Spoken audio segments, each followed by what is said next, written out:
Hello and welcome to Idea TV News Update. I am Chinatu Oji. Let's begin with the headlines. Longest blood moon eclipse to occur on September 7th through 8th since 2022. First Lady celebrates EID-EL-MAULUD, seeks love and national unity.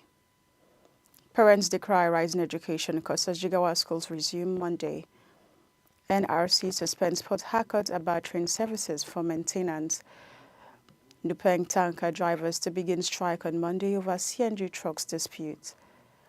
Nigeria to launch NICOMSAT 2A and 2B to boost digital connectivity. Away from Africa, U.S. job growth slows to 22,000 in August as unemployment rises to 4.3%. Endorses weight loss drugs, urges access for developing nations. In business, FG makes tax ID mandatory for banking contracts from 2026. In sport, Gabonese referees to officiate South Africa's versus Nigeria clash. Now the news in full. A spectacular total lunar eclipse will take place on the night of September 7th to 8th of 2025, visible from Australia, Asia, Africa and parts of Europe. The full corn moon will pass through Earth's shadow for 5 hours, 27 minutes, with 82 minutes of totality, making it the longest lunar eclipse since 2022. During totality, the moon will appear deep copper red, giving it the nickname Blood Moon. About 5.8 billion people, that's 71% of the world's population, will be able to see the event. Cities experiencing totality include Sydney, Tokyo, Seoul, Moscow, Ankara, and Bucharest. North America will miss the eclipse as it occurs during daylight hours there. The eclipse begins at 11:28 a.m. EDT, with the penumbral phase reaching totality from 1:30 p.m. to 2:52 p.m. Eastern Daylight Time of 17:30 and ends at 4:55 p.m. of Eastern Daylight Time. No special equipment is required, but binoculars or telescopes will enhance the view. The event will also be live-streamed by time and date from Cyprus and the Virtual Telescope Project from Italy. Moving on. The First Lady, Senator Oluremi Tinubu, has congratulated Muslims across Nigeria on the celebration of Eid-el-Maulud, urging them to emulate the virtues of the Holy Prophet Muhammad, peace be upon him. In her goodwill message today, Mrs. Tinubu described the Prophet's life as one marked by humility, compassion, forgiveness, and devotion to Allah. She encouraged Nigerians to reflect these values by showing love, kindness, and unity in their daily lives. The First Lady further called on the Muslim faithful and Nigerians in general to use the occasion to pray for peace, prosperity, and progress in the country. Eid-el-Maulud is a time for reflection, togetherness, and prayers for the nation. She urged Nigerians to draw inspiration from the Prophet's teachings and commit to building a society rooted in compassion and unity. She said all of that, wishing all Nigerians a blessed and peaceful celebration. Moving on. Parents in JIGAWA State are raising concerns over the rising cost of education as schools prepare to resume on Monday, September the 8th for the new academic session. For new uniforms to exercise books and fees, many parents say the financial burden has become overwhelming. A mother of 3 report said that providing school materials is now very difficult due to the current economic situation. Another parent whose children attend a private school said many families are struggling to balance daily needs with the high cost of education. Even parents with children in public schools share similar worries. A widow with 3 children explained that the cost of living affects everything, including school supplies.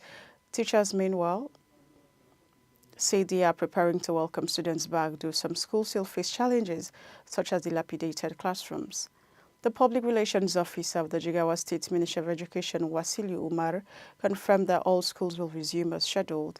Boarding students expected on Sunday, September 7th, while day students resume on Monday.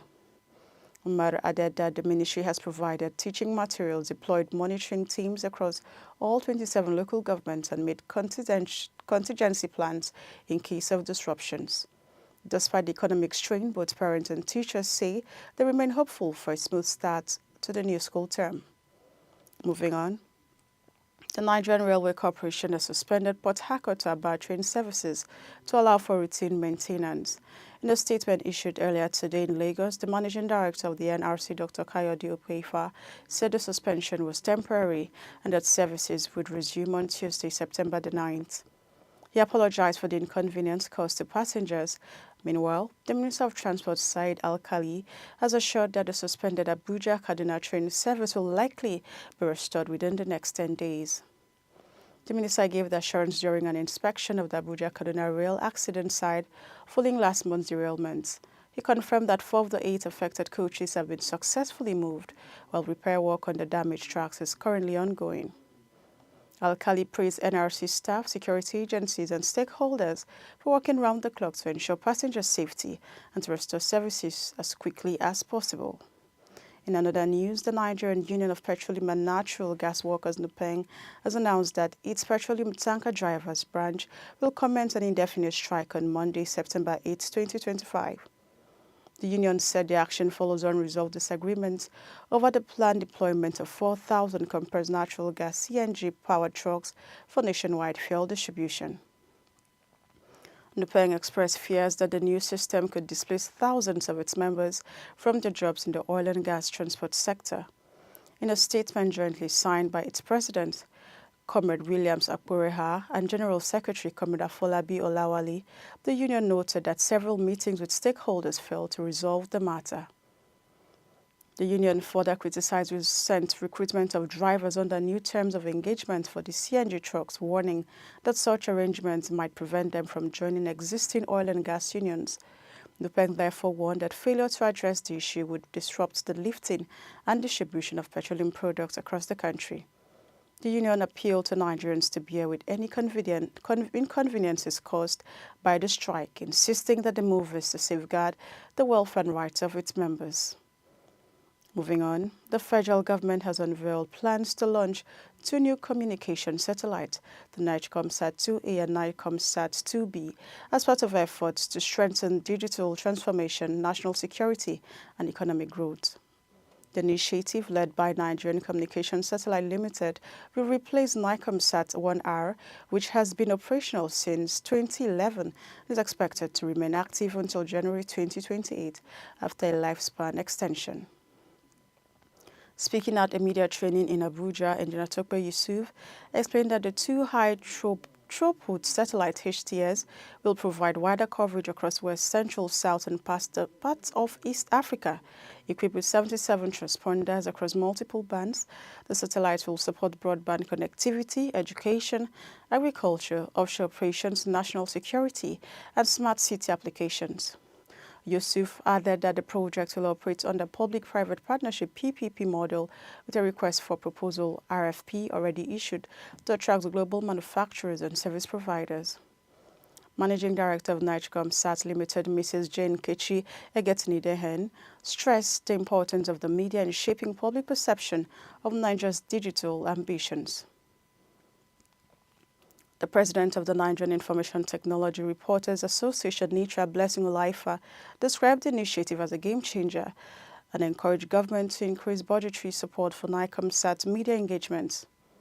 With NIGCOMSAT-2A and 2B, Nigeria hopes to reposition itself as a leading spacefaring nation in Africa while expanding ICT access, creating jobs, and driving inclusive growth. Away from Africa now, the U.S. economy added just 22,000 jobs in August, far below expectations as the labor market showed further signs of strain under tariff pressures. The Bureau of Labor Statistics (BLS) also revised June's figure to show a loss of 13,000 jobs, the first monthly decline since 2020. While July's total was adjusted up slightly to 79,000, unemployment rose to 4.3%, its highest since 2021. Healthcare gained 31,000 jobs, but manufacturing shed 12,000 and federal employment fell by 15,000. Black unemployment climbed to 7.5% compared to 3.7% for white workers. Private data also signaled weakness. ADP reported 54,000 private sector hires in August, while Challenger recorded nearly 86,000 job cuts, up 39% from July. The figures increase expectations that the Federal Reserve will cut interest rates at its September 17 meeting, with Chair Jerome Powell warning that downside risks to employment are now rising. Let's go on a quick break now. The news continues when we return.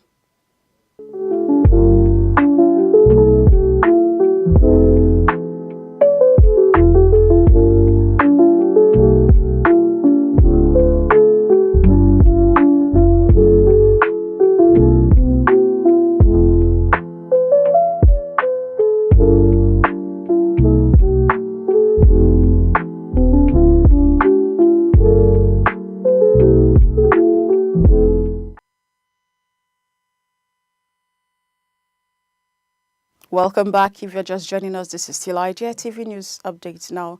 The rest of the stories. In health, WHO has endorsed weight loss drugs, urging access for developing nations.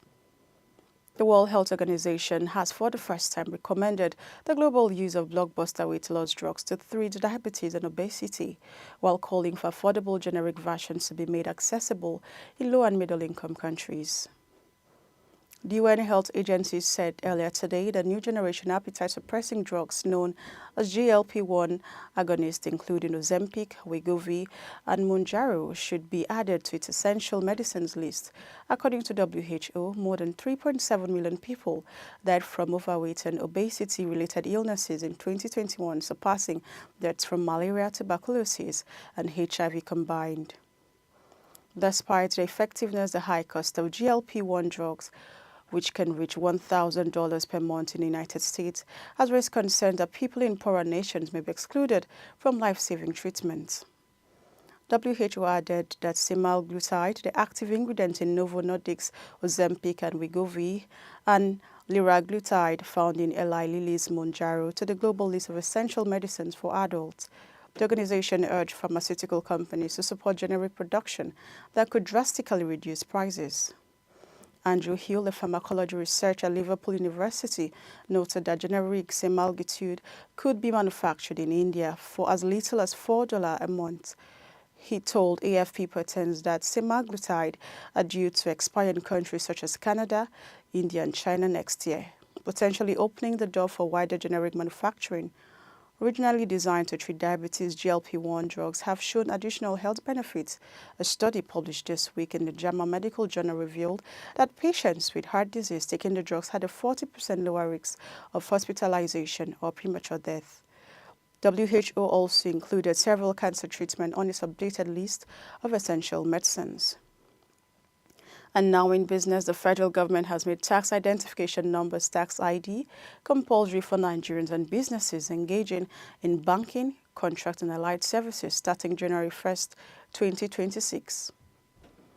The policies contained in the newly signed Nigerian Tax Administration Act of 2025, which requires all taxable persons and government agencies to register with the relevant tax authority and obtain a tax ID.